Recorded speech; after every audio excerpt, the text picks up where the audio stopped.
South Boston Speedway, home of the Burtons, plays host to the Solid Rock Carriers Cars Tour Championship crowning Autos by Nelson 250. While we're not naming a champion tonight, we're certainly getting several steps closer.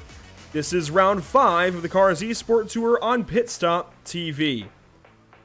Welcome to the virtual South Boston, Virginia. Eric Brennan alongside this evening. I'm Andrew Cardinale IV, and for the 5th time in 2021, welcome to the Cars eSport Tour. The Cars Tour will be rolling into South Boston this time next week, but for now, we'll do so virtually as we take a look at our standings after 4 rounds of 6. Jumping out at us, of course, has got to be, Eric, I would say, position number 1. Alex McCullum is suddenly quite a ways ahead of Ryan Matthews, starting to edge out that lead up to 11 points now. They've been in lockstep formation the entire way through North Wilkesboro, Myrtle Beach, and Langley, but now much more separated after Hickory, and it all comes down to that opening lap. I absolutely agree with you, and hello everybody, and I think, Andrew, you hit the nail on the head here. We're getting closer to that finale, and that's kind of the theme across all racing series, right? In fact, playoff baseball just kicked off last night, so we're starting to get to that point here where we're starting to think more about individual races and the championship in hand, and you're right, Alex McCullum and his performance, which he is now on a bit of a winning streak here. He's won the last 3 of these Cars eSports Tour events, Myrtle Beach, Langley, Hickory, all under wraps. Ryan Matthews, the only other driver who has gone to victory lane. But, Andrew, at this point, I don't see Matthews in the session just yet. Doesn't mean he's not going to run tonight. Could be running a little bit behind. But this could be a big night and a big chance for Michael Bumgardner, who has had a pretty huge week as far as being behind the cockpit of a race car this past week or so. He's got a little bit of momentum he's carrying with him into this eSports series tonight.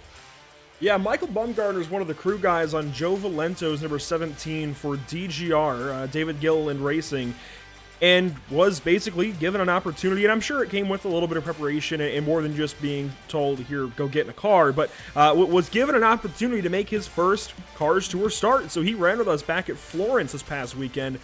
It was really cool to see somebody that we've been talking about a lot in the Cars eSport Tour go and run a proper late model stock car and go out there with the big boys. Now, he had a bit of a mechanical issue in the beginning of the race, but qualified 16th after practicing a good bit lower, so he made that big adjustment and got up through the field a little bit, and I think was showing a lot of promise going into the race, and unfortunately it didn't pan out. But this opened things up, I think, for Michael Bumgardner, who sits 3rd in the standings right now. We could see him in more Cars Tour races. Not Cars eSport Tour races, Cars Tour races. Solid Rock Carriers Cars Tour races. That could be really, really cool to see him in more real Cars Tour races. So if you noticed the number 54 back at Florence this past weekend, if you watched along with us on Cars Tour TV, that is the same driver, Michael Bumgardner. So pretty cool. Usually we're talking about Justin Johnson coming over, or even Jonathan Schaefer. He was talking about joining the league for a moment there. Talking about guys coming from the Cars Tour into the Cars eSport Tour. Now we're talking about the other way around, which is very, very interesting and pretty cool to see pan out. You see some more standings there through the top 20.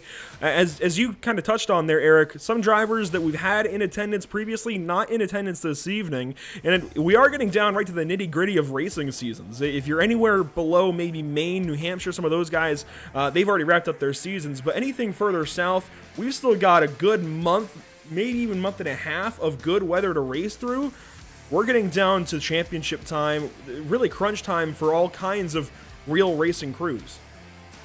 Yeah, that's a great point that you bring up. The tour that I travel with, the Smart Modified Tour, we're planning on wrapping up this Saturday here, and that's coming off back-to-back races, which came off a 1-week break and a long stretch. So a lot of the names that we see represented throughout this field, as we take a look at the Cars late model stock car points, I mentioned the Smart Modified Tour. Bobby McCarty made his Smart debut 2 races ago, but a lot of the drivers and representatives who normally take part in these eSports Tour races really do have to turn their attention to a lot of their racing duties that are at hand, because the schedule is packed. Andrew, you told me your plate is pretty full over the next 8 weeks or so, but we see Bobby McCarty just by 1 marker. That margin has shrunk a little bit since we last took a look at these standings here on the eSports Tour coverage here on Pit Stop TV at Hickory back on September 22nd. The margin has come down a little bit, but Bobby's still sitting atop the standings for now. Yeah, Tony Stevens and I, we thought it was going to be tied there for a moment. Ends up being that Bobby McCarty still has 1 point over Caden Honeycutt, who just got his second win on the season. So now those three drivers atop the standings, they're all tied at 2 wins apiece. That really mixes things up. It puts these guys with 2 races left on even footing as far as tiebreakers as well. So if it does come down to a tiebreaker, like it almost came down to at South Boston in 2019, well, it's getting a whole lot closer, and these next 2 races at Wake County, where it's $10,000 to win what I've heard is the largest purse in track history in South Boston. 2 very, very tight racetracks. It's going to make those 2 races really, really important. So if you're watching the Cars Tour each weekend with us, we've got 3 races back-to-back. We just got through Florence Motor Speedway down in Florence, South Carolina. We've got Wake County and Raleigh later this week. In fact, Tony Stevens, Zach Murtis, and I were setting up yesterday, and then we got South Boston next week. So a lot going on even in the Cars Tour, especially in the Cars Tour, I should say. These are your standings, as we were talking about. Justin Johnson coming in 3rd. He's still got a very real chance. I think it's a little bit more outlandish for guys like Jared Fryer, Sam Yarbrough, but that's not to write out either one of them. When you get down to guys like Deke McCaskill, Brandon Pierce, Minnie Terrell, it's a good bit of a long shot with just 2 races to go. But I think the entire top 5 is still very much within play, depending on how the races for drivers ahead of them goes, especially if you're Jared Fryer, Sam Yarbrough. But the top 3, I think, are almost as even as you could possibly get them heading into 2 races to go. So much to still unfold here, and like you said, we're just kind of getting into the meat of some of these schedules here, especially with the Cars Late Model Tour. We're really going to start to ramp it up and kick things up into high gear here to kind of see how the rest of this series and these standings unfold. And I guess it's also relevant to what we have here on the Cars eSports Tour. You know, even though that we're not seeing the entry blank, the entry list, like we've been accustomed to seeing since this tour started back in August, I still think we have enough names on the blank who are going to keep us pretty interested over the course of this race that we have in store here from the virtual South Boston Speedway tonight. You mentioned starting back in August. We had North Wilkesboro Speedway for the first race back on August 4th, then Myrtle Beach a couple of weeks later on August 18th. Those 2 races, they split between Ryan Matthews and Alex McCullum, but it's been Alex McCullum since, winning at Langley and Hickory to make it 3 in a row here at South Boston this evening. And I dare say the number 1 has got to be the favorite far and away to win once again. Rockingham in a couple more weeks, that's really going to be interesting, and I think that is the proper wild card on this schedule. That could go just about any driver's way, especially depending on car counts, depending on how the setup feels and everything else. Weather, who knows? There's a lot going to be going on at Rockingham Speedway at the end of the month. One more thing to talk about, and it's a very interesting thing, a very important thing here, Eric, the track. South Boston Speedway in South Boston, Virginia. It's played host to 3 Cars Late Model Stock races so far, each one going a different way as far as John Barry, Deke McCaskill, and Craig Moore. But then if you look, we've got a green strip around the racetrack, not just the blue and yellow that we're used to. The green is the backstretch pit road, and this is at least how it's used on iRacing. Now, for the Real Cars Tour and a lot of other races at South Boston, they put cones up in 3 and 4 and make it one continuous pit road from turn 2 all the way through turn 1. But it's a little bit different here on iRacing. Both pit roads are usable, just like Bristol. It's a very unique element layout. I remember, for me, my first experience with South Boston as a young race fan was when the then NASCAR Busch Series and then the NASCAR Craftsman Truck Series would run here back in the early 2000s or so until it was phased away. Of course, ARCA's run here for a number of years as well, but as you mentioned, it's really been a spotlight for short track racing. And it's actually a proving ground for where the general manager of Colleague Racing, Chris Rice, came from. In fact, his mom, Kathy, is still acting general manager of the track as of 2021. And it certainly fits all those characteristics. You mentioned the dual pit road. How about the fact that this front and back straightaway is relatively narrow compared to some of the other stops that we make on the Cars eSports Tour or on the Cars Tour in general?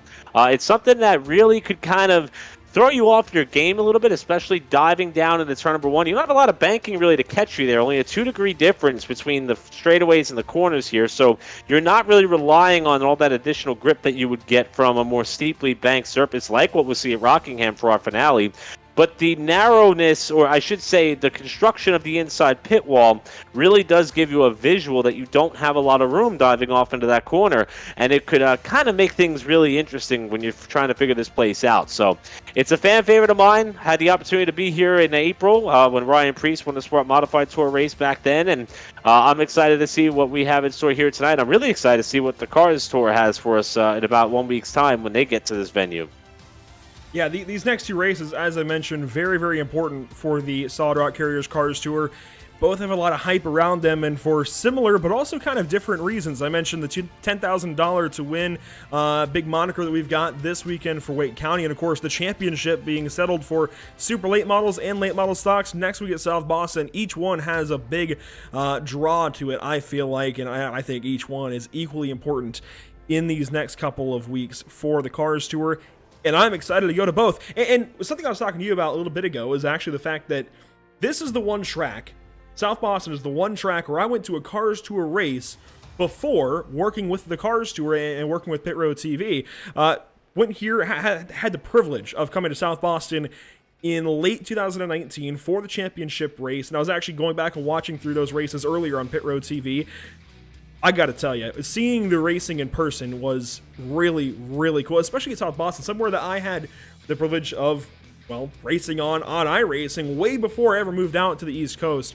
So being able to see South Boston in person was super, super special. It's just got a certain aura about it. There's a lot of tracks like that, but especially with South Boston, it's just got a certain power to it. Really, really cool to see it in person, and cool to see it this evening for the Cars eSport Tour. Practice is finishing up, and we are getting ready to qualify here in just a few moments. Looks like we're going to skip our heat race this evening, move straight into our 75-lap feature. Things are moving along nicely this afternoon at the virtual South Boston Speedway. Don't go anywhere. We've got more on the way for Cars eSport Tour round number 5.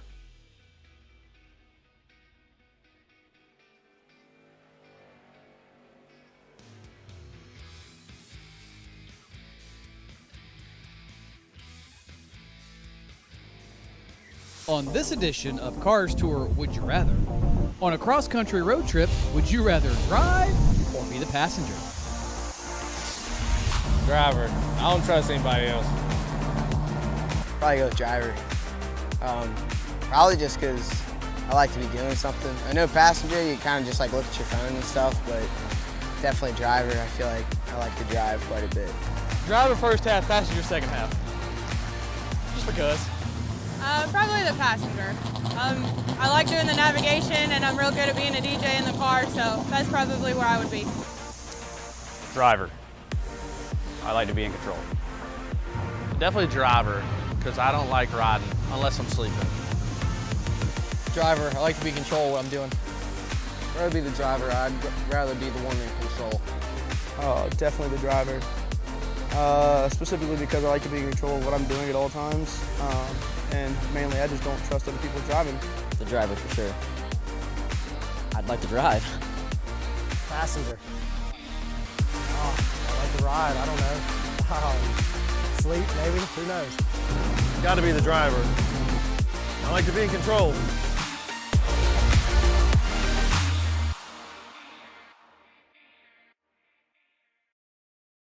Sound Art introduces an entirely new way to listen to music in your home. By combining the best of two products, a revolutionary high-fidelity, low-profile Bluetooth wireless speaker with beautiful artwork. Select from a library of artwork or upload your own photos to personalize your experience. Sound Art ushers in an era of invisible, beautiful, and amazing sound throughout your home and redefines your entire entertainment system. The need to reclaim your floor space and rid your home of unsightly speaker boxes that need to be bolted to the wall is now a thing of the past. Our canvas is printed on high-quality permalite by Breathing Color. And select from our gallery or upload your own. Standard sizes include 16 by 20 and 18 by 24 canvas wrapped. Custom sizing is available, as well as surround sound options.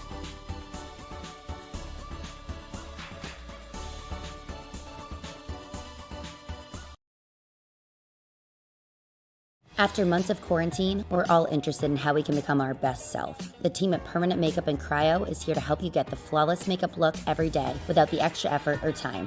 When it comes to your appearance, you deserve the best care that money can buy. Have you found yourself trying to hide your joy because you're unhappy with your teeth? Your smile is the first feature noticed in an interview, on a date, or in family photos. We want you to be able to shine bright as your best self, and our teeth whitening system is the perfect step toward restoring your confidence.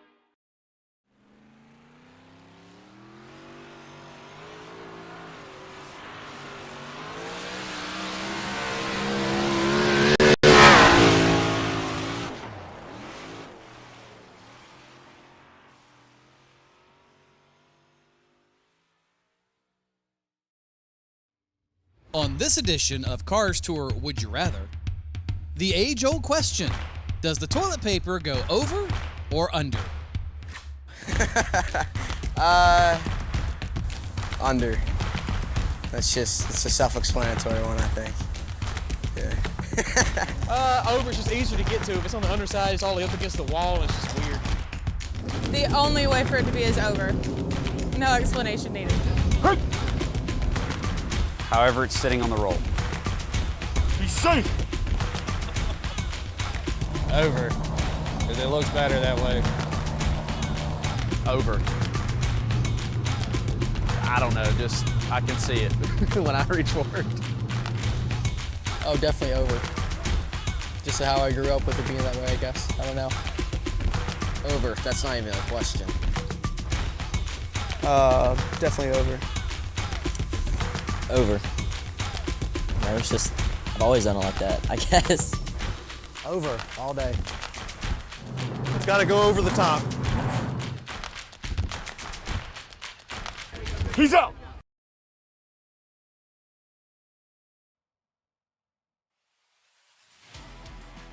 Welcome back to the virtual South Boston Speedway qualifying underway, or at least beginning, just now getting underway as Michael Bumgardner quickly goes to the top of the board, at least for now. I'd say that real experience is paying dividends so far, the number 97 on top, at least for the moment.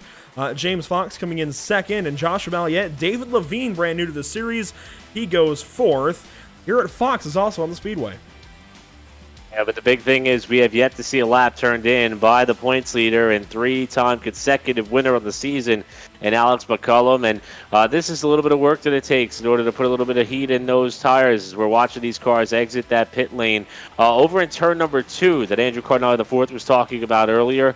And we'll cut back over here now to watch number 55 try to take a lap. That's Jeremy Little, who so far is only 76 thousandths of a second off that quick time set by Bumgardner.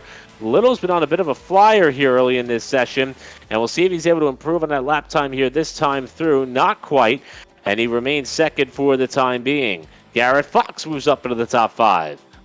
Yeah, Fox moves up quite a bit. A couple more drivers connecting right at the back end here of qualifying. Good to see us now up to 12. We're making progress here. Alex McCullum is on the Speedway as Fox wraps up his qualifying effort. Does not improve, but he does sit in 4th currently. The Foxes 3rd and 4th, looking pretty good. But here comes our heaviest hitter, of course, Alex McCullum, a U.S. Legend Car driver. He's going to bail before he gets to the start line to start his qualifying run. So he has not started a lap yet. That gives him one more chance to come and bring the tires up to temp and go at it. You do see Ryan Joyner, Dustin Monburquette are making their way in, as well as Zach Lindgren. And we'll see what McCullum can do as he begins his run. I love the approach that McCullum took there, going way up towards the wall in turns 3 and 4 to get himself a good enough drive down the hill and hopefully giving himself enough momentum to try to put to task the lap that was set by Bumgardner. Time to beat a 15.481 for Bumgardner. Let's see if McCullum could do it here as he comes down to complete what will be his first lap. And there he goes to the top of the charts on that one and only lap by 0.04 of a second. That's a 15.441 for McCullum. Car 1, P1 for now. But I gotta say, look at how much closer Bumgardner is this week as opposed to weeks prior. I mean, he's within a half a tenth.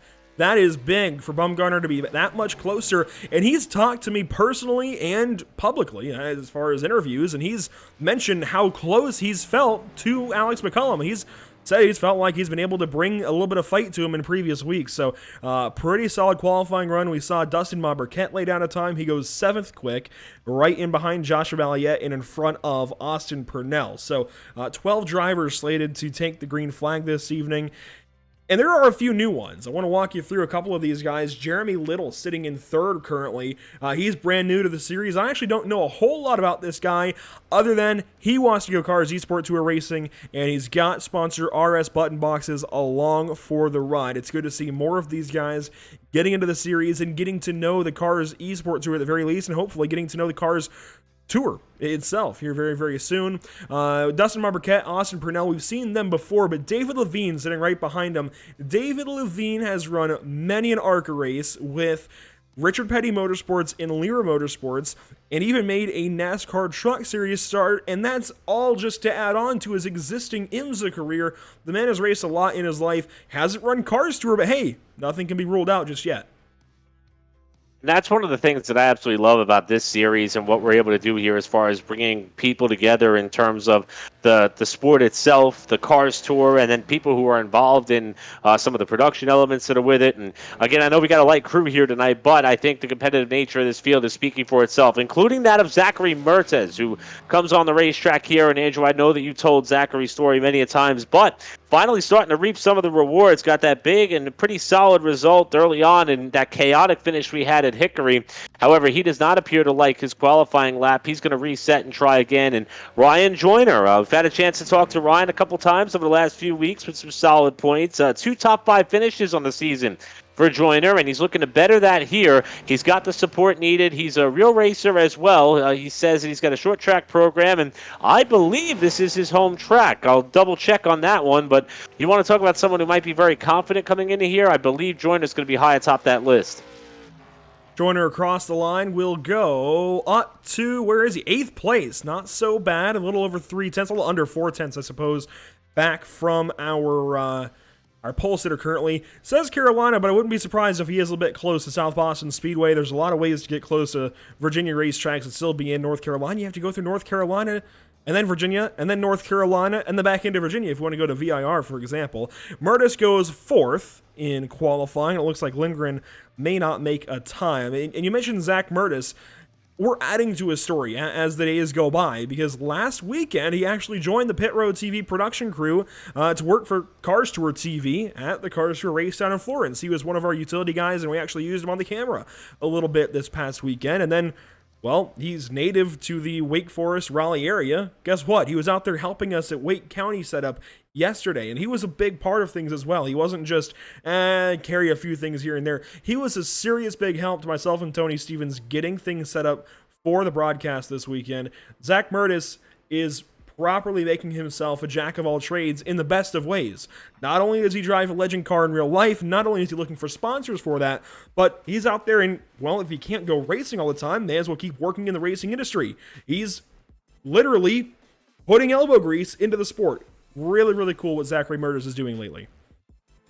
And it's probably some of the best advice that I ever got, since we're on the topic of conversation, after my move down here from the New York area, was from Tony Stevens. And that was that if you're going to try to be involved in this sport, you have to be ready, willing, and able to do just about everything. You have to be a utility player. And even though that we all may have our individual preferences as to what we like to do, whether it be driving, talking, operating a camera, producing a production like what we're putting on for you tonight here on Pit Stop TV, the adaptability is what makes you a bit of a more wanted and desired asset to some of these companies and organizations that work so heavily and diligently in motorsports. And Tony Stevens started out that way. He kind of grew me in that position for quite a while. Andrew, you're someone who's a jack of all trades, and Zach Lindgren seems to be following in those footsteps here. But I'll harpen back to a conversation that happened a little while ago where he was originally going to help us out in some capacity, and we kind of offered up the chance for him to strap in behind the wheel of his virtual race car tonight, and without hesitation, I'm down. I'm in there. I'm ready to go. That's something that he's very passionate about and good at as well, and I'm excited to see what he has in store for us here tonight. I'm not sure he's going to be able to get a lap in here for qualifying, but I'm hopeful that he's ready to go come race time. Well, I can tell there was a little bit of confusion between the two Zachs, because it was Zach Mertes that was doing stuff with us, Zachary Mertes in the 102. But you hit on a great, story with Zach Lindgren as well, as he's another one of those proper blue-collar racers. Moved out here with me in late 2018. He's actually who I went to South Boston with in 2019. And he's been just working through trying to find his way into motorsports. So Zach Mertes, and this is going to be weird to try and get through today. We got two Zachs in the field. Zach Murtis runs Legend Cars. Got out there with us at Florence last week, got into the production side, learning some stuff with us, and, well, helped us set up at Wake County yesterday. Zach Lindgren has been working at HMS Motorsport and just trying to find his way. Recently went through the Skip Barber Racing School and actually went and raced with HMS Motorsport down at Carolina Motorsport Park recently. So both of these Zachs doing a lot of work trying to find their way through racing. Both great stories, and both stories that we get to bring to you here as part of the Cars eSport Tour. Glad you corrected me on that one there, because of course Zach Lindgren, someone we've had a chance to work with a lot, and like you said, it's gonna be hard to keep up with because they both have a very similar background as far as how they got to where they are and how they want to get to where they hope to be one day here. As we see, we got about 15 seconds left in this session here. Only car that is yet to lay down a lap is that of Zach Lindgren, and Alex McCullum sits atop the standings so far as qualifying is concerned. And again, he's pretty much been 3 for 4 on the season. Closest pursuer in the championship, Ryan Matthews, not in the session as of right now. Third place in points in Bumgarner, appears to be second in the running order, as it looks like McCullum is going to potentially make it official here. Well, there's a little ways for him to go to make it official still. Here's 5 minutes warm-up for these drivers, but still quite a ways to go. Bumgarner's still within reach. We could bring up these standings again and show you. Bumgarner's still within reach. It's a matter of whether or not McCullum wins tonight and how far back Bumgarner finishes, because even next week, not next week, but next race at Rockingham, there are still ways that Bumgarner could win the championship so long as he doesn't drop too far out of contention this evening. So this championship is still open, but mostly only to Alex McCullum, Michael Bumgarner, and maybe Ryan Matthews, depending on how things shake out there. Robbie Keneally not here this evening, Caleb Hall not here this evening, Brendan Mettler not here this evening, Cole Quinton not here this evening. So, hey, another guy who's going to move up a lot. Look at James Fox II, sitting right there in 8th place. Yeah, he's going to move up a good ways. He should move up in front of Robbie Keneally, Caleb Hall, Brandon Mettler, and Cole Quinton, if not as well, potentially Ryan Matthews. It's going to be a big day for that 58 car, and he's going to bring Zach Murtis along with. And some may think that this, light car count and light field may offer up a huge opportunity for someone like that of a Bumgarner. The problem is, if tonight happens to be one of those nights that McCullum has a bad night, he's not going to fall as far down to the running order as he would have should his issue have come at North Wilkesboro or Myrtle Beach, where our fields were more heavily populated. So the light entry does help McCullum in his championship causes. And like you said, Andrew, by no means would a win tonight make things official here, because I believe that he wouldn't be able to build that much of a gap. Even if Bumgarner was to have that much of an issue, it may help him there, but it may not cement things as far as the championship is concerned. But the lighter field certainly helps his cause, because it means that even if he was to have a night where he's off his game a little bit, he's still going to have a bit of a crutch to lean on here, considering the fact that Matthews is not in the session and Bumgarner is already 24 points back, and he can't really finish worse than 13th as our standings kind of have it set for the moment, or I should say worse than 12th he can't finish with the way in which we have this field racked for tonight's race. So 5 minutes of warm-up wrapping up here in about, 2.5 more minutes. We're halfway through this warm-up, and we can take a look at some of the closer to race time practice times, if you will. McCullum checking in pretty quickly as per usual. That number 1 is always quick. Ryan Joyner sitting in 2nd currently. Jeremy Little in 3rd. Good look at his, number 55. Good to see him in the field. And this is a paint scheme that we've seen a lot of this year, Eric, but not on Jeremy Little. It was on Cole Freilich in the Norkai Racing Series, and I can tell you, it's definitely a very popular paint scheme, seeing it on the 55 this evening. I love it, and I love the fact that he's coming out of the gate swinging. I mean, number 1, absolutely beautiful looking ride. It looks like it's meant to belong on a late model stock car like what we're seeing before us here, but it's also quick. I mean, for the most part here, he's been in the top 3 or 4 of most of the practice session, obviously qualifying, and then over here into this little pre-race warm-up tonight. So also somebody who doesn't have much to lose. Not a name that's involved in the championship fight, not someone who has to keep that in consideration, as Ryan Joyner jumps up to P2 here. But he is certainly someone who I'm going to be keeping my eye on, is Jeremy Little in car 55. More cars circulating around the Speedway. Guys like Dustin Monberquette getting good times, as well as Joshua Valiette currently in your top 5.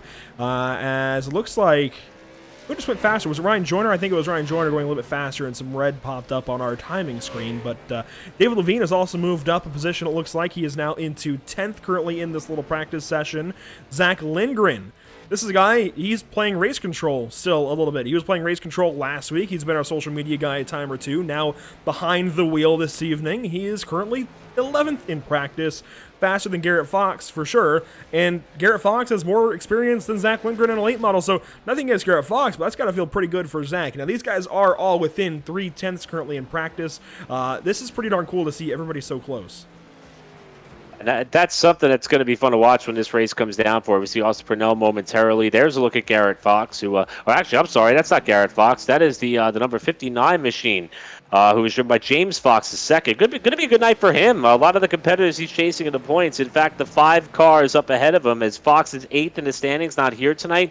There's a chance for him to jump up there and grab some spots in the championship, maybe creep closer to the top 5. For him, his season's pretty much been defined on most accounts by kind of wrong place, wrong time. James is someone who does have 2 top 10 finishes, but it looks like that he could have had many nights where things were better than that and just kind of got swept up in something that was not of his own doing. So we'll see if these Napa colors could end up towards the front of the field tonight, or maybe even in victory lane here at the virtual South Boston Speedway. Warm-up wrapping up, and the virtual Brandon Willard, I guess we can say, is waving the checkered flag across the start-finish line. We should have a virtual Brandon Willard, because he is the most ecstatic, most eccentric flagman I've ever seen in my life, and is a serious national treasure, at least at the Cars Tour. That guy is, I think, the best flagman on earth, and I'm sorry, but that's even better than Bubbles Bronson, who is also pretty good in his own right. But seriously, Brandon Willard, if you ever go to a Cars Tour race, just look at the flag stand for a little bit, especially on a green flag, a yellow flag, what have you. That guy, that man is so eccentric, so he's a national treasure. We'll leave it there. As we get ready to go for green flag racing from South Boston Speedway, 12 cars lined up this evening. Let's meet our starting field. Starting on first this evening, starting from first, I should say, it is, of course, Alex McCullum, legend car driver by day, Cars eSport Tour driver by night, and could be a Cars eSport Tour champion here very, very soon. Michael Bumgardner will start to his outside. Well, he works on cars by day, he drives virtual cars by night, and sometimes even real cars, making his first Cars Tour start this past weekend at Florence. Starting from the 3rd position, Jeremy Little, brand new to the series. Good to see him starting pretty highly up in his first start. Zachary Mertner starts to his outside. And to wrap out the top half of the grid here, Eric, starting 5th is, well, actually 5th and 6th, the 2 Foxes, 58-85. James Fox and Garrett Fox making up row number 3 respectively. Second half of the field is going to kick off back in row number 4 with Joshua Balliette in the 7 and Dustin Monburquette in the 16 and 8 spot. Rounding out the top 10 is going to be that of course, Ryan Joyner. This is a car where he has late model experience in, and Austin Purnell in 10th spot and on the back row. Taking us through the rest of our field, we talked about David Levine and Zach Lindgren, the late addition to the field, taking us through all 12 participants tonight. So getting ready to go green flag racing again, 75 laps the distance for these guys. Alex McCullum on pole, outside pole. Let's hope he has a better start than Hickory. It's Michael Bumgardner to the green flag, and we are green.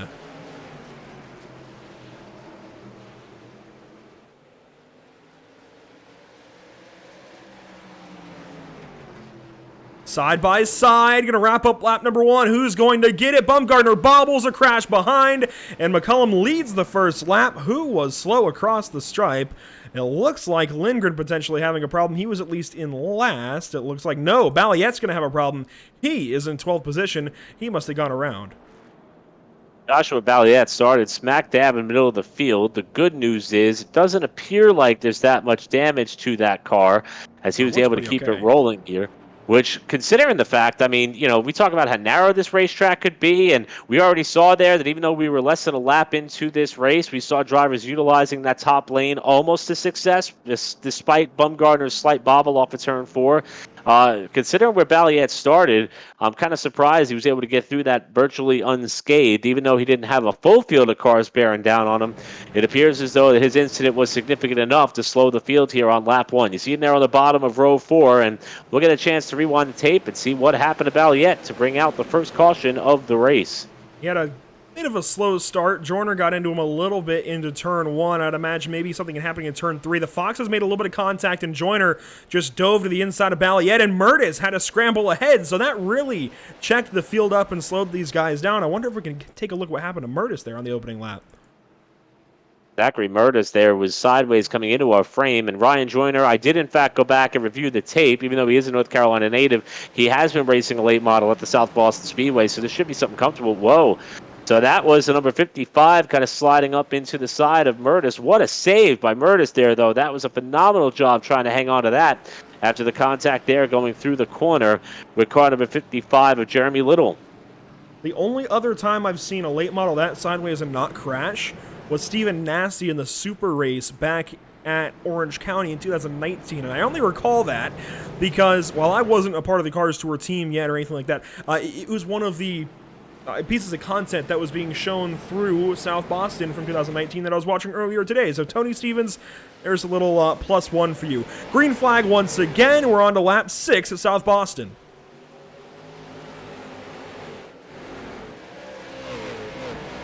One car on the wall across the backstretch, and that was James Fox, and he's got a mirror full and a bumper full of Murtis contact behind, and Mont Burkett and Garrett Fox make contact across the line. The Foxes are mixing me up.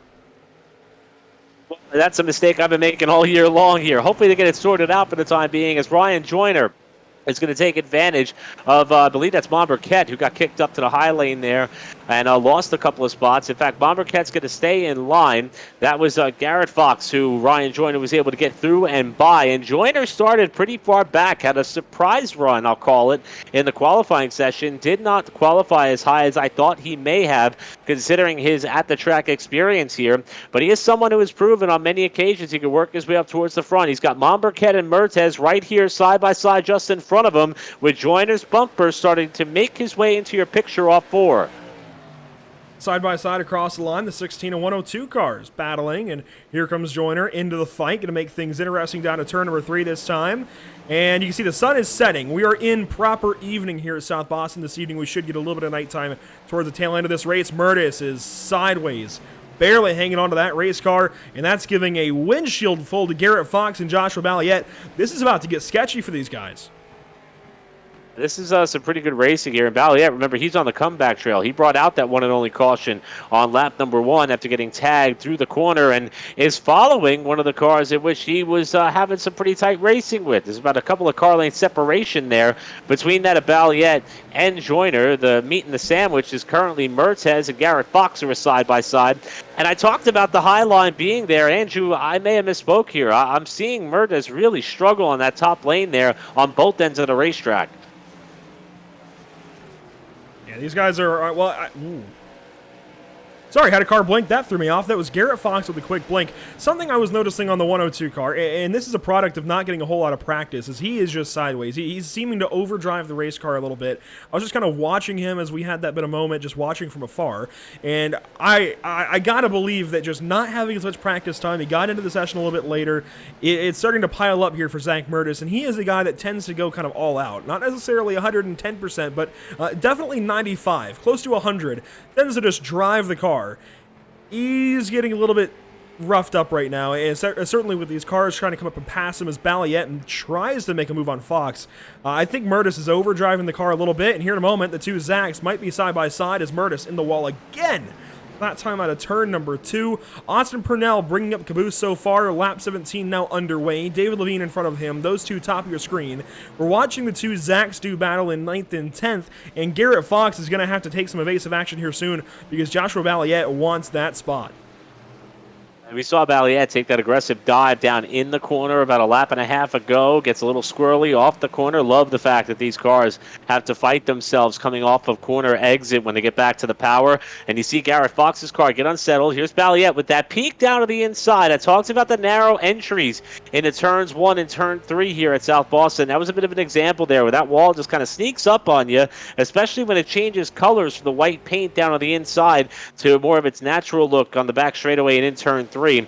But Ryan Joyner continues to steadily march his way further forward. Ahead of him is Bon Burkett trying to kick up one of the Foxes. That's James Fox, the second up top, as they nearly come together off turn 2. That's Bon Burkett inside and James Fox, the second outside. And Dustin Monburkett this week, after missing Hickory, falls out of the top 20 in points, so he's going to move himself right back up if he wants to be eligible for potentially prizes at the end of the season. And oh, James Fox! My goodness, that was a pounding to the outside wall. I'm surprised that car didn't spin. I saw that car point towards the inside wall, and I thought for sure there was going to be a huge hit. Not only does he live to fight another day, but he actually is able to retain his spot in 6th position for now. Got a pretty big gap here to where Balliet has been able to get up to and make the pass on Garrett Fox. Now it's Zachary Murtis' turn with kind of starting to work his way forward there. Our buddy Zach Lindgren in the top 10 for the time being, but this pack of about the second half of the field all appears to be pretty evenly matched right now as we approach the 1/3 distance mark of this race. And everything is happening behind this guy, Alex McCullum. He's worked out to his 7/10 of a second lead. We have not talked about him at all this evening for a good reason. He's just checked out on the entire field as more drivers have a problem. Garrett Fox getting kicked around. Look at this side by side, almost 3 wide down the backstretch to turn number 3. And Lindgren is digging, trying to get that spot. Now, he always goes for the 85 car this evening in the 185 because there's another 85 car. The 285 is doing battle at South Boston, and Zach wants that spot. He wants to be the best of the 285 cars.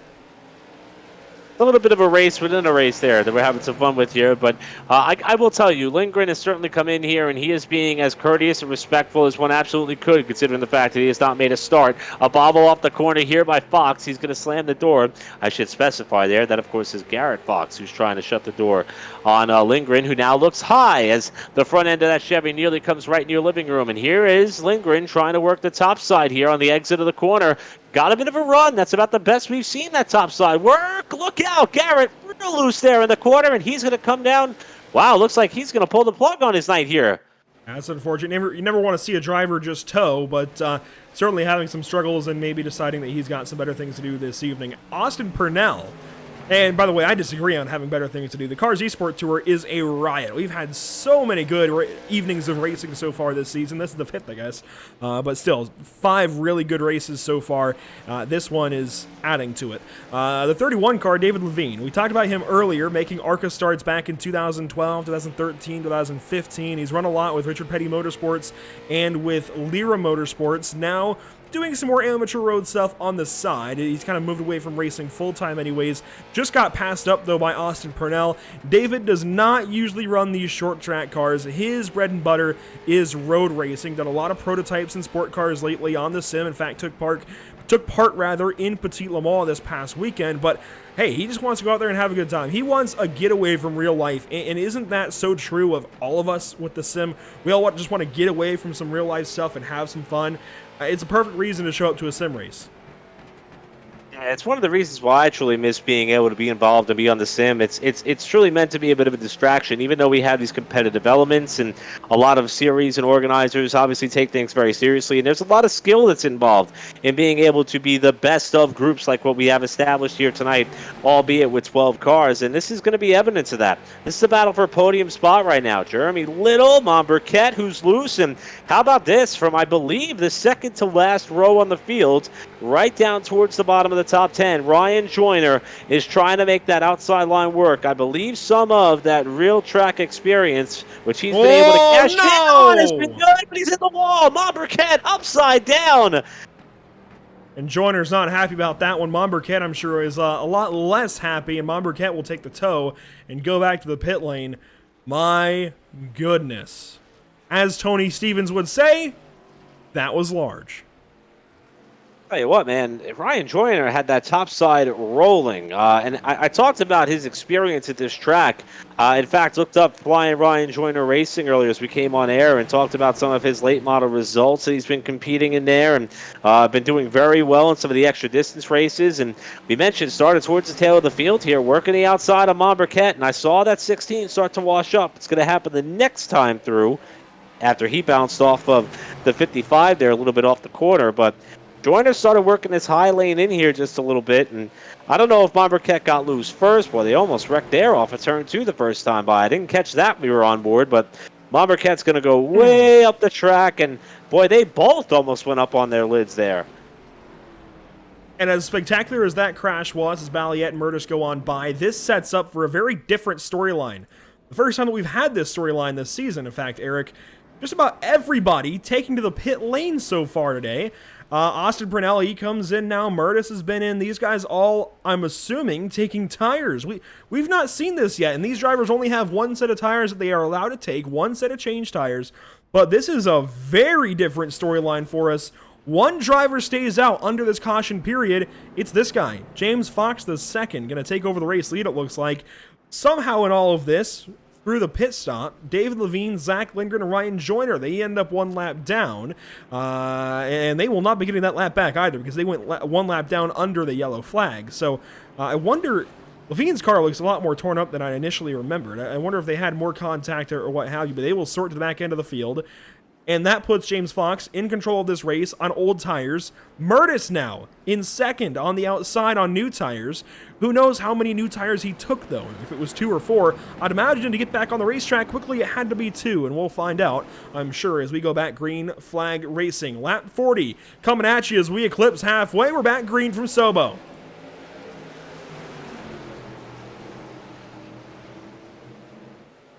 You saw Murtis quickly have to avoid. Now 3 wide for the race lead. McCullum looks down low. Murtis slides in behind Fox. Now up the racetrack as McCullum's going to take the race lead and move Fox out of the way. Contact between Bumgarner and Fox across the stripe. Bumgarner got away with one there. I thought they were going to wad him up big time off of turn number 4 that time. Bumgarner to second. Now Murtis on the bottom, inside of Fox the second for third, with Little trying to follow through here as Fox continues to kind of struggle with the handle on that car for the time being after staying out on that most recent caution. Little gets to drive off the corner. Doesn't quite have him cleared as they touch going into 3, and that's going to open the door for Joshua Balliet to come through on the bottom. And we're seeing this pit stop for tires because that's the longest we've gone on, a green flag run and then had a yellow. Last week at Hickory, we had a long green flag run, but it went to the end of the race. This evening, we had the yellow in between, and right about at halfway, it gave these drivers a perfect reason to come in and get tires, but it's not something that I honestly imagined that we'd have, but you see the big difference it makes. 40-lap-old tires, there's a reason to come get some, as Lindgren and Levine, these two drivers have raced on iRacing for a long, long time, going back to 2017, in fact. They know each other a little bit, and they're having some fun. That also seems like a lot of respect there. We saw the amount of the width between the inside car and the outside car there. I don't think we've seen that pretty much all night long. So that's how it's supposed to be done as far as making up positions here on the racetrack. But let's flash forward to someone who has been getting it done, and Alex McCullum. We're about to get to the 2/3 distance mark of this race. As you mentioned, Andrew, they bolted on their one and only set of tires for the night. So if this race should stay green, it would be the longest green flag run of this race.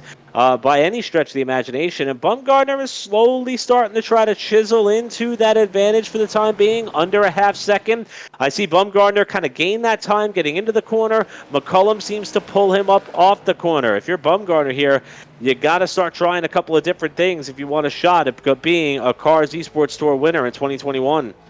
And you know what I love that we can do on the sim that it's just a lot harder to do in real life for the real Cars Tour TV broadcast? No offense, Tony Stevens, but look at this. We have a tracker, bottom right. And this is a lot easier to do. That's why, unfortunately, we can't do it in real life yet. I'm sure one day we'll get there. We can see exactly this gap. And we also can take this onboard camera. This shows us exactly where Bumgarner's making up or losing time, and into the corners. He's seeming to charge the corners much harder. That gives McCullum the run off the corner and down the straightaway. So Bumgarner makes up that time temporarily into the corner, and if he ever gets there, which is going to be tough to do so running this line, if he ever gets there, he'll be able to move that one car. But as it stands, separated like this, it just opens things up to McCullum to run so much faster over the course of a lap.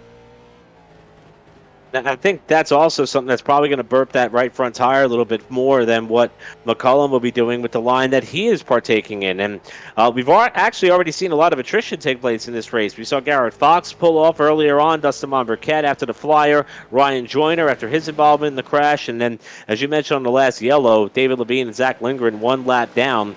With right now we have James Fox the second, the last car on the lead lap, but I believe he may still have a set of tires in the bank here, so he may be hoping for another yellow to see if he'll be able to reap the reward of that, because it may be a pretty considerable swing as far as an advantage. But Joshua Balliet, been on the comeback trail since bringing out that first caution of this race here, now pressuring the back of Jeremy Little for fourth.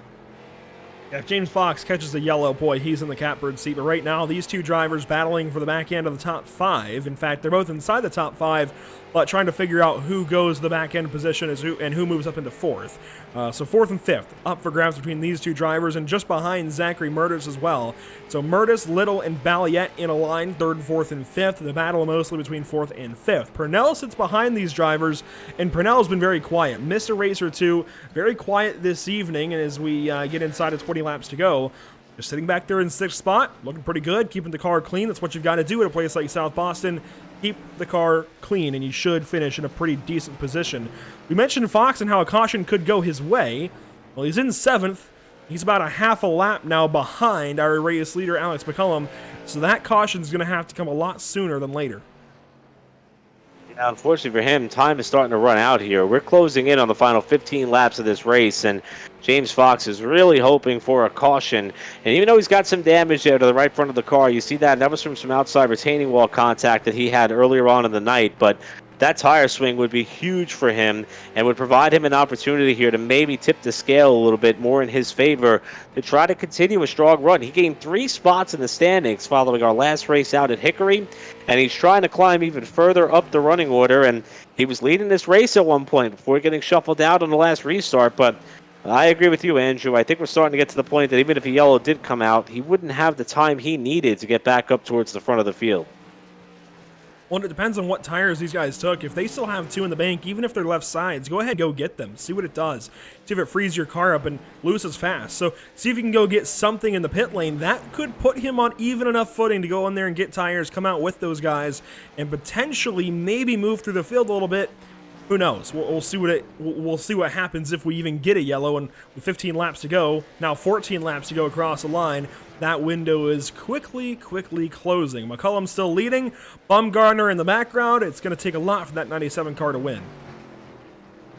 And Bumgarner's doing everything possible, but I really want to lean on your assessment earlier on. His approach to the corner entry appears to be hurting him a little bit getting off, and I think that is something that is going to take away his chances here late in the going, because that gap is just getting considerably bigger and bigger. And I don't blame Michael Bumgarner in this position right now. I'd be doing the same thing. I'd be trying to get in there, drive in there deep, close up that gap, and then do everything possible to try to keep it down to whatever my advantage was gained at that portion of the corner. And you see Bumgarner here, he does close it up there by that live tracker that Andrew pointed out earlier on the bottom right hand portion of your screen, but it's just McCullum constantly pulling him off, and each and every lap McCullum's able to just put another half a tenth in the bank and just keep opening up that gap here.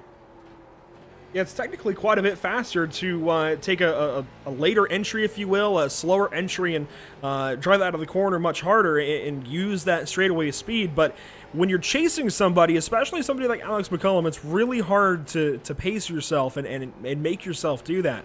Especially on these fixed setups, these drivers don't have the same setup discrepancies that you have in real life. The cars are all on equal footing. Everything's equal. So especially having to just beat a driver straight up, driving the same kind of car as him, same setup in him and everything else, it makes it really tough to stay, what's the word I'm looking for? Disciplined, there we go, and sit back on entry and then drive it out of the corner to make the best of that exit. It looks like for the first time in a while, Alex McCullum's going to have some lap traffic to deal with here. That's David Levine just in front of him. Levine's running way wide. Looks as though he's going to open the door with pleasure to the inside for McCullum to get through. And just like that, Andrew, we are coming up on about 5 laps to go here, and McCullum is doing everything necessary in terms of trying to keep possession and control of this series and championship in his own hands. Only one of 2 drivers to go to victory lane. That was almost a caution, I think, that that Mr. Fox was hoping for, but Balliet with the boot scoot boogie slide there to take the spot away from Little, who looks back down low. This is a great battle we got going for fourth. We'll have 5 to go this time by, but it may not be 5 to go. We could get a yellow between these two, who knows. The two leaders out front, they are separated, but these two drivers have gotten battling for 4th and 5th while we were talking about our leaders. Murtis still sits in front of them, just watching it all happen in his rear view and liking what he sees. But these two, who knows? Who knows what will happen as we come down to the final few laps. I'd imagine Jeremy Little should sit back and be pretty disciplined in things. He's newer to the series, doesn't have a foot in the door as far as points, but then again, who knows? As Balliet clears him for 4th, takes that spot away, and could Balliet potentially get up there and challenge for the 3rd position? Boy, what a day that would be for the 7 car. Balliet doing everything possible to try to get up there and get on the podium, but time is running out. We've seen these races get physical toward the latter stages. Will this be another replay of that with McCullum out in front of it all as Balliet slides the car up off the corner? He's going to give it a shot. Look at how deep he drives it in, while McCullum's going to be getting set to come to the 1-to-go signal. Here it is, the Tucson Sound Art white flag for the white number 1 car. Alex McCullum onto his final 4/10 of a mile here at South Boston. Down the backstretch, and that pristine number 1 is going to come around turns 3 and 4 and collect his 4th win in a row on the 2021 Cars eSport Tour. Further back, Balliet has got the spot from Murtis. It's going to be a drag race to the line. Murtis puts him in the fence, but does not get the spot. Balliet takes it from Murtis on the last lap. Oh, I don't know how rough that got leading up to that, but it looked as though that Murtis was doing everything he could to try to slow the momentum of Balliet on the top side. Even after that slam they had off the corner, Balliet was able to keep the momentum rolling and beat him to the line. But how about Alex McCullum? 4th win of the series, 4th win in a row. Only Ryan Matthews was able to take top honors at the season opener at North Wilkesboro. And you have to wonder what McCullum could have did there if we got a lot of green flag racing. Remember, that race was plagued by yellows in the heavily populated fields, but that was a bit of a dominating performance, perhaps the most. We thought Hickory was pretty dominating for McCullum. I would put this one down as his most dominant performance of the night by far. Well, let's take a look back first at what happened with those drivers battling for 3rd, but I have to agree with you that this was just pure domination. Alex McCullum just that much better than everybody else in the field. I mentioned it doesn't come down to setups in this series, in the Cars eSport Tour. It comes down to the driver. The driver makes all the difference. This is darn near about as spec as you can get it, late model racing, and boy, it shows with Alex McCullum. This was the battle for 3rd, 4th, and 5th. Murtis, I don't know what goes wrong. He was so much further ahead of these guys. Obviously, Balliet finally got clear of the 55, and he just had something more left in the tank, I guess. We're going to know here shortly. This was when we took our eyes off this fight to catch up with McCullum coming to the white flag. So it's going to be coming to 1 lap to go. But Balliet just went full center on the top. That was a great job there. As this is white flag, side by side, no contact. Balliet just trying to muscle his way through on the outside. And I think Murtis with a slight bobble there, not too much, has a shot at it. Balliet's pulling him there on the inside. All 4 wheels down on the flat for Murtis. And when they came off the corner, they all just came together. That was some good, hard racing is what that was. Absolutely. And really it comes down to Balliet and knowing South Boston a little better, I feel like. One of the big things about South Boston is the fact that you can run down on the bottom, and most tracks you'll feel like you want to run down on the bottom. But as I heard, I believe it's Ken Richards talk about in the broadcast from 2019, there's actually somewhat progressive banking here at Sobo. The higher up you go, there's a little bit more banking, and that second groove at South Boston is really quite viable, and you can see Balliet uses it to drive to the outside of Murtis, and what doesn't help Zach is he was down on the flat in the corners. I mean, he's putting his left sides on the apron, and that's just not helping him turn. He even got his right sides on the apron there in 1 and 2. He does the same thing again down here in 3 and 4. He sees the bottom of the corner. It's shorter, yes, but it loses all that bank, and that's why he washes up into Balliet. And that's why eventually he loses that 4th spot. It's pretty amazing that all 3 of them did not end up in a smoking pile that time coming off the corner, because I thought for sure that when Murtis came up off of turn 4, that he was going to pound into Balliet. They were all going to spin and slide, and the 55 was going to have nowhere to go. They all were able to survive it, though, and it was Balliet who came away with a podium finish here at South Boston. And I'll tell you what, Andrew, I know that we didn't have the car count that we may have hoped for, but that was still a great race all the way through, and yet another dominating performance by Alex McCullum, who will be able to extend his championship point lead. Oh, yeah, that was great racing, and I think the best racing we've had all season. Possibly. Maybe aside from Myrtle Beach. That was really good. I think Myrtle Beach might take the cake as far as the best race of the season, but South Boston has got to come in at a pretty close second. We saw a couple of smaller wrecks. We didn't see anything too big like we saw lap 1 at Hickory last week, so that's a plus. I think this has to go up there as potentially number 2 on the race scale of the season so far. So a really, really good race this evening at South Boston. Let's go ahead and talk to our top 3 drivers this evening from round number 5 in the Cars eSport Tour. We'll begin things, of course, with our race winner, Alex McCullum. We talk to you a lot up here, always, it seems like, as the winner. 4 wins now in a row. Ryan Matthews not in the field. I know you guys, you drivers, you always want to race for it, but having some security has got to feel pretty darn good. Yeah,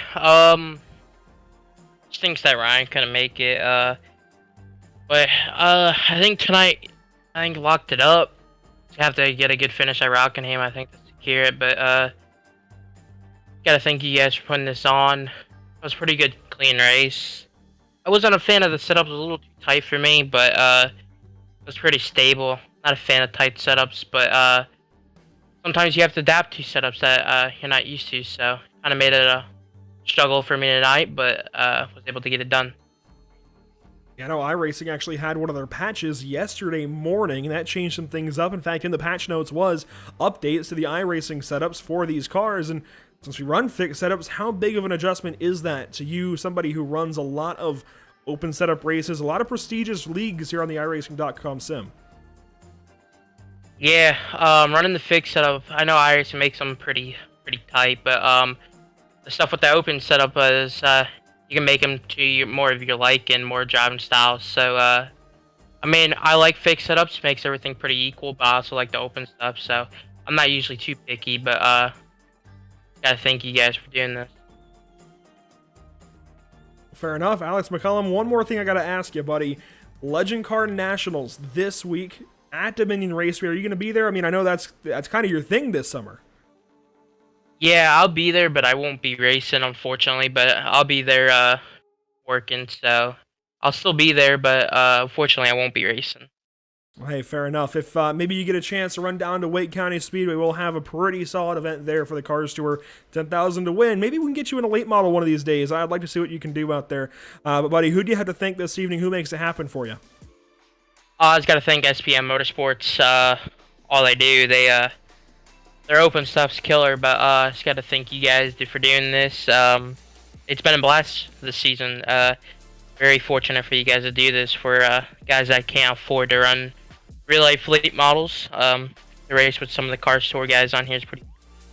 I just got to thank you guys for doing that.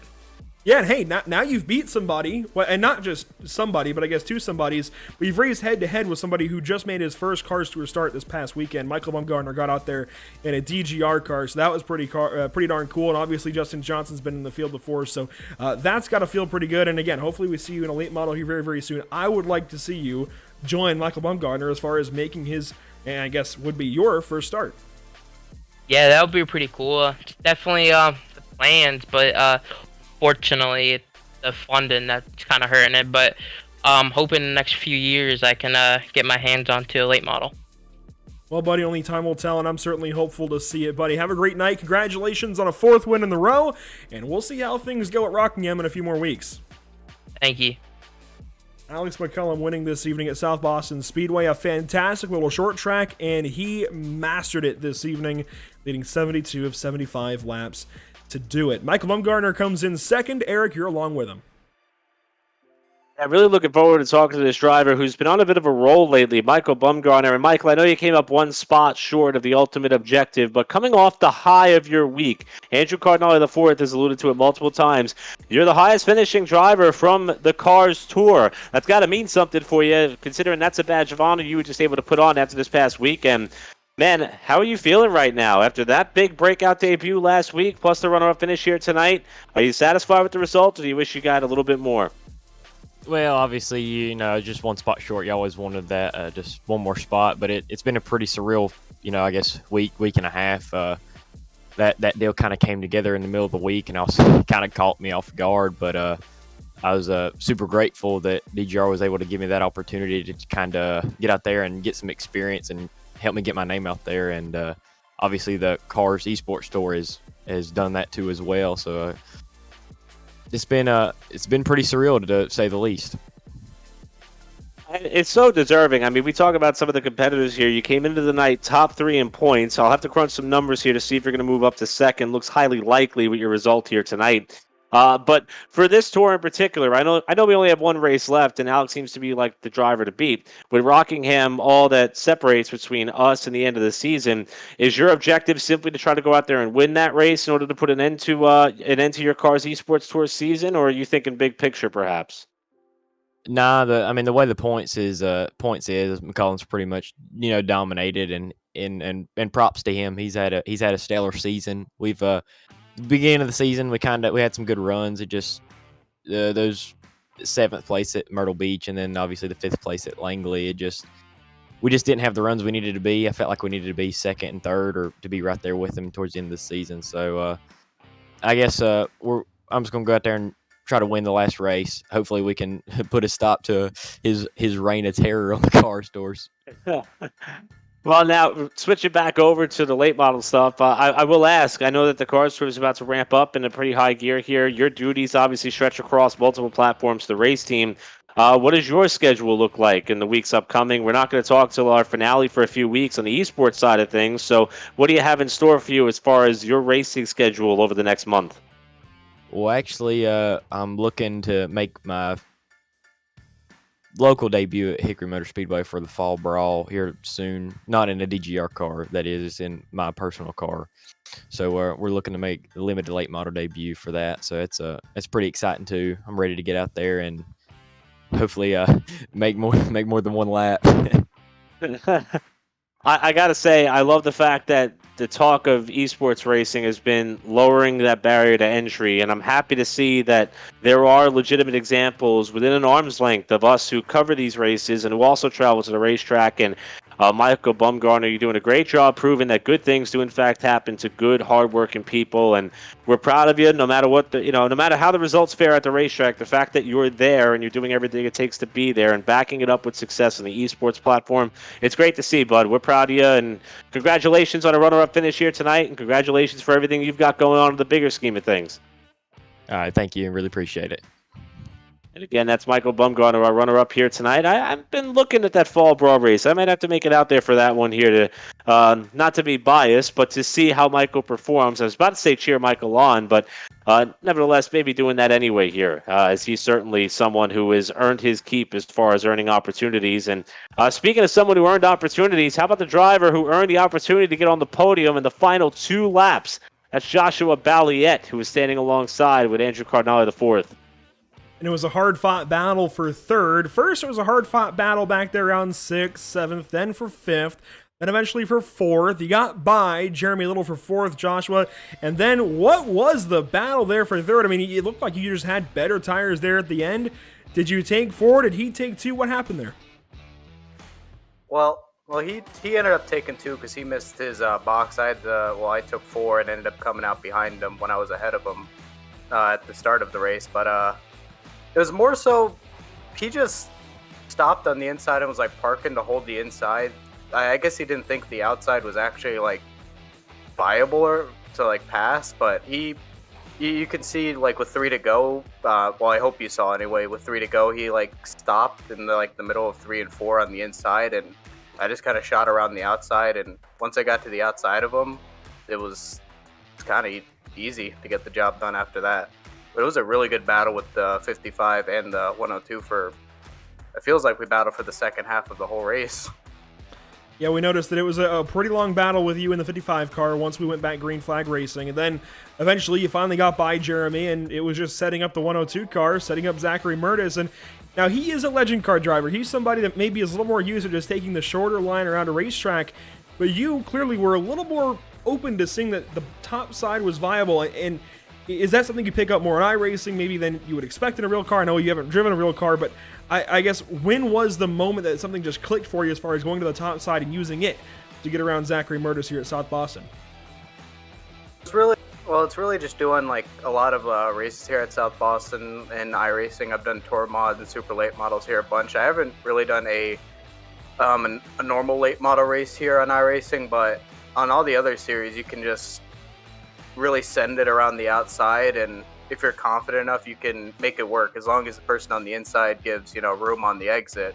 But it's just something you pick up from racing, I guess, on iRacing here at South Boston. Like a lot of short tracks, you're riding around the inside, or you're at Irwindale and you're riding against the outside wall. But most people don't feel like the middle lane works, I guess, at short tracks.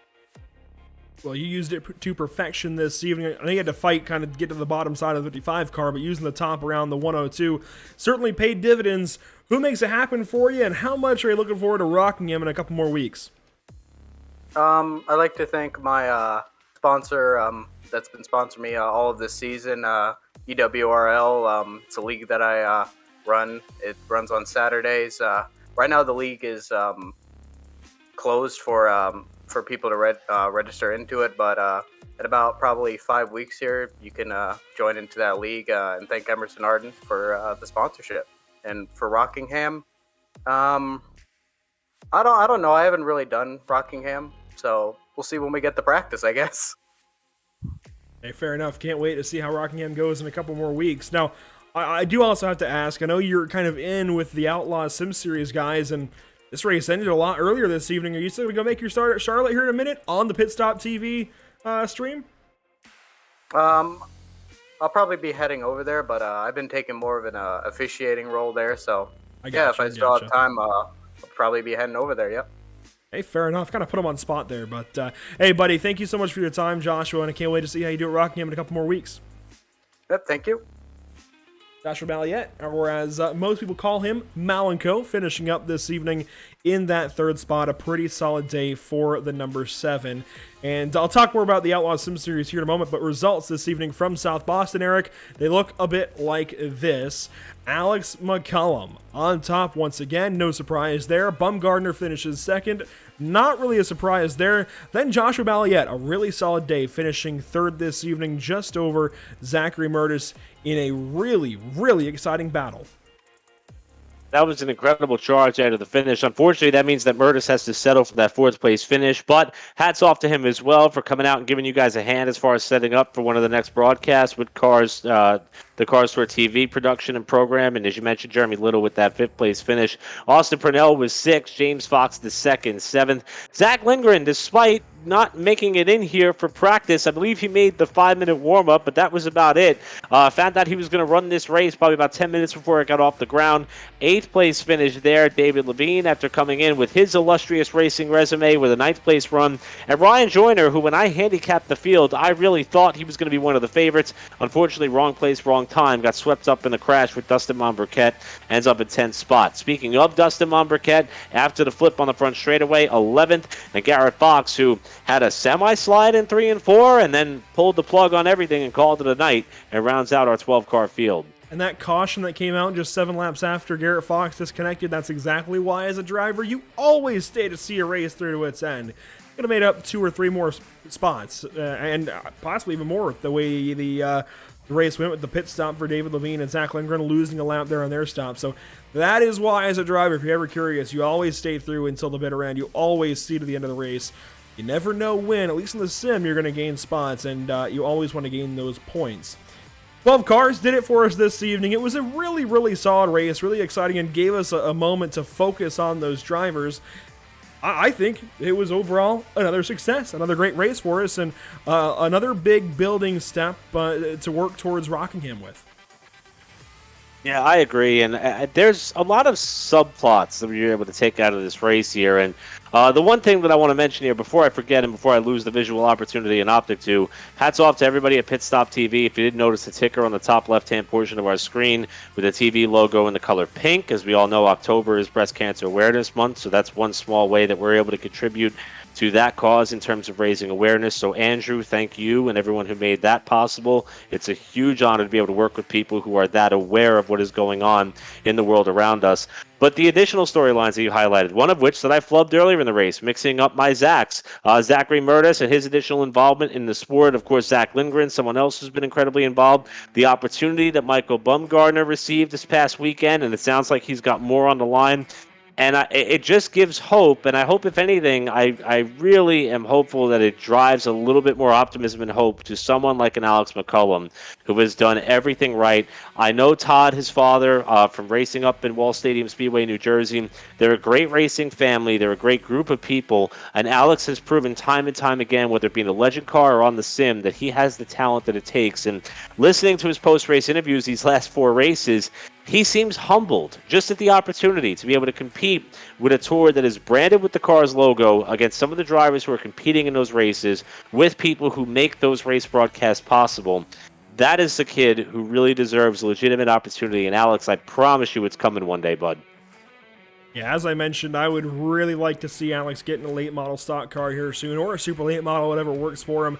There's a lot of tours you can go run with those cars as well. It's not just the Cars Tour, but I think the Cars Tour brings the best racing, brings some of the best people to the track each and every week, and I would really like to see all of these guys get in a late model with the Cars Tour, be it late model stock or super late model. And hey, only 2 more races on the season, but there's a lot more to come. I mean, seasons to come for Solid Rock Carriers Cars Tour. Some of our partners you can see on the left-hand side of our screen. Let's go through them individually. What you say here, Eric Brennan, of course, Tucson Sound Art, your picture, your music. Make sure to use promo code PitStopTV at checkout for 10% off of your order. Let's not forget Permanent Makeup and Cryo in Maine, where you deserve the best care that money can where you deserve the best care that money can buy. There we go. Go ahead and check out permanentmakeupinmaine.com or Permanent Makeup and Cryo in Maine, there we go, on Facebook. And of course, Whiplash Media, the official broadcast, graphic, and camera provider of Pit Stop TV, and BAM Racing Videos by a race fan for the racing community. I mentioned earlier something about the Outlaws Sim Series at Charlotte, or if we'd see Malenko in that race. Well, they are live now, and we can show you that in a second, but the rest of this week, we've got some more racing to kind of work you through. I guess only one more broadcast this week. It's the MSRA National Series from the Charlotte Motor Speedway Roval. So Xfinity cars at the Roval on Friday night, 8:15 p.m. Eastern Time.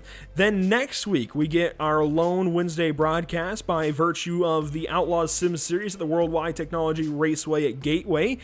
And then, hey, look at that, North American Racing League right back in the fold. We just wrapped up their first season of competition. We just wrapped up their 4-hour race, Cash Days at Long Beach. And now they're right back on the slate. Monza to open up the season. That should be a fun one.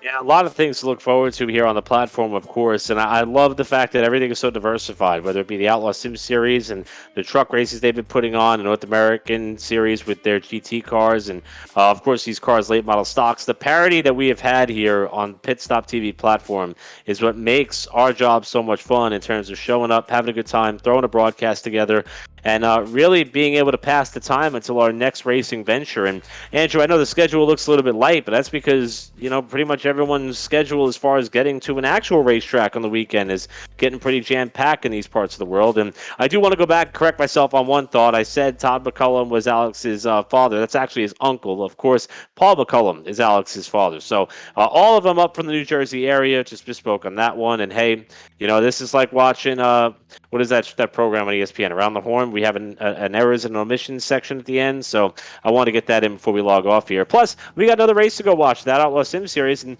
there's a very special person who handles that coverage, and I think today's a very special day for him, no?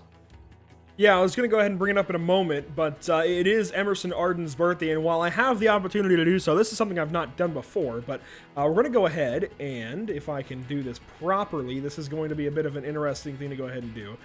We can go ahead and bring this in. I'll actually have to hide all of these, bring this up. Hey, we can watch the Outlaw Sim Series broadcast that Emerson Arden is currently piloting as he works through it. It looks like they're in qualifying right now because they've got the Pratt and Tile Stone pole award up on the screen. But we can go ahead and get YouTube back out of here. That was a little bit interesting. We can let's see, get our cars tour. There we go. Get that back up. But you can go ahead and head on over to any of our platforms, or at least to YouTube and Facebook. We have them there. Twitter should have a link to either one of those. Regardless, we've got broadcasting happening. It's the Outlaw Sim Series, Charlotte Motor Speedway. Some track that is very, very close to us here, Eric. Getting action with trucks. That should be very, very fun. I do want to touch on some of the other broadcasts we have coming up. I know my English is just all over the place this evening. It's just not working for me tonight. But you see the next 3 broadcasts here. The MSRA National Series from Charlotte, at least on the Roval. Then we've got Outlaw Sim Series trucks at Gateway next week, as well as the North American Racing League GT3 cars at Monza next Thursday. And yes, our schedule is a little bit lighter than it has been. Only 2 broadcasts next week, but we just did get through one of the busiest periods we've ever had at Pit Stop TV, and it's going to get a whole lot busier. We've still got MSRA Truck Series races to work through. In fact, we've got Martinsville on October 28th and Phoenix on November 4th. So we've still got 2 of those races to work through. We've got a total of 4 more MSRA National Series broadcasts with, so we've still got a lot of MSRA racing in general coming up to their championships. We've got continuing Outlaws coverage. We've got the Cars eSport Tour race, well, right back with us from Rockingham later on this month. We've got a lot more, I think, in store for the month of October. We've got more series on the way, potentially more road series, potentially more short track series. And one thing we do know, and we can tell you, is we've got dirt racing back on the way by form of the BRPI Racing Series and their Big Block Modified. So watch out for all of that. They race on Mondays. You'll definitely want to be here for their races. There is a whole lot coming up here on the platform. And just before we close things out, one more happy birthday. Do we want to sing real quick for Emerson Arden? I don't want to sing, but do you want to sing? I think you've got a voice for it. No, I think I'm going to pass on that one. I did get a little bit excited. Thought we were going to have our own little version of the Manning cast there as far as the Outlaw Sim Series. Maybe we'll roll that into our plans down the road for Pit Stop TV as a whole. But on a serious note, though, we can do it real quick. Got some qualifying on the way. Emerson Arden, who is the man, not only behind the mic tonight for the Outlaw Sim Series, but also handling a lot of the production elements. He does so much for the platform, and just more importantly, he's a great guy. Just a great person, great friend to lean off of and talk about things. Doesn't have to be about motorsports related. We have a lot of life conversations on the side, and dude's heart is as big, if not bigger, than his talents and skill sets and all that he does and participates in. And I really hope that he's had an amazing day because he absolutely deserves it. Yeah, and he really does. He does a lot here at Pit Stop TV. I don't usually talk about it, but I do a lot, and he keeps up with me a lot of times. So he does a lot as well. He's on a lot of these broadcasts, on almost all of them. And in a year where I've gone, and I've done a lot more with Pit Road TV and Cars Tour TV and such, he has really stepped up and been a super sub, if you will, and has filled in a lot of situations. And it's weird to even call him a super sub because he's right there with us. It's not like there's any kind of difference in quality, I feel like. So, he is right there with it. He does a whole lot of work, and he really puts a lot of effort as well into the Outlaw Sim Series, and we'll turn it over to him then because they've got a lot of action this evening from Charlotte. Do want to thank you all for being here this evening. Do want to ask that you all check out our social media. Hope that you guys do so, and hope that you guys enjoy the content going over on social media. Eric, there is a lot of it. We got a lot of options. Twitch is an option that we have that's not on there. I know they had a rough day, though, so not sure if they're even back up and running just yet, Andrew, but they had a pretty rough day, just as a couple of these other avenues did earlier in the week. But they're back up and running now, and you'll see all sorts of different details and commentary and interactive opportunities for some of our supporters and viewers. And Facebook, of course, is primo at facebook.com/pitstoptv there. Instagram.com/pit_stop_TV. I love the fact that over the last few months or so, we've been able to roll out video clips and highlights, some of which with commentary, some with natural noise, and it just kind of adds a little bit more of a realistic element to all of we're being able to put together here as far as our content. Twitter.com/pitstoptv_. And my plan tonight, once we wrap up, I'm going to go watch the Dodgers and the Cardinals kick off their wild card game. But I will have YouTube up on my phone at youtube.com/c/pitstoptv1 to see how the Outlaw Sim Series unfolds. And that's typically my go-to avenue for all the races we have here on Pit Stop TV. But plenty of ways for you to stay in touch, in tune, and informed. I second everything that Eric Brennan just said. A lot of ways for you to keep up with Pit Stop TV, and a lot of ways that you definitely should keep up with Pit Stop TV. And like I said, we got a lot coming up in the next couple of weeks, the next couple of months, a whole lot coming to Pit Stop TV, and I'm very, very excited for all of it. Once again, thank you all so much for watching this evening. For myself, Andrew Cardinale, for Eric Brennan, alongside in the virtual booth this evening, for Emerson Arden, who does a lot around Pit Stop TV, Trey Shuttlesworth along with him, Devin Kent Zimmerman, who's joining Emerson on Outlaws coverage this evening, Vinny Cortez, who's there as well, Jacob Zala, who's been a big part of things lately, Joe Donahue, Trey Patton, and so many others who make a lot of things happen around Pit Stop TV. Thank you so much for watching. We hope you enjoyed, and hey, we've got more racing on the evening. They're only in qualifying, and it's their throwback night at Charlotte. Go ahead and go watch Truck Series, Charlotte Motor Speedway, and a lot of throwback paint schemes for you to enjoy. Check out the Outlaw Sim Series here on Pit Stop TV. There's a lot of great reasons to do so, and they have got a full field, something around 30, and let's wait for it coming around. 34 trucks have connected. That is a lot for trucks at Charlotte. Go ahead and watch, and we can't wait to see you there.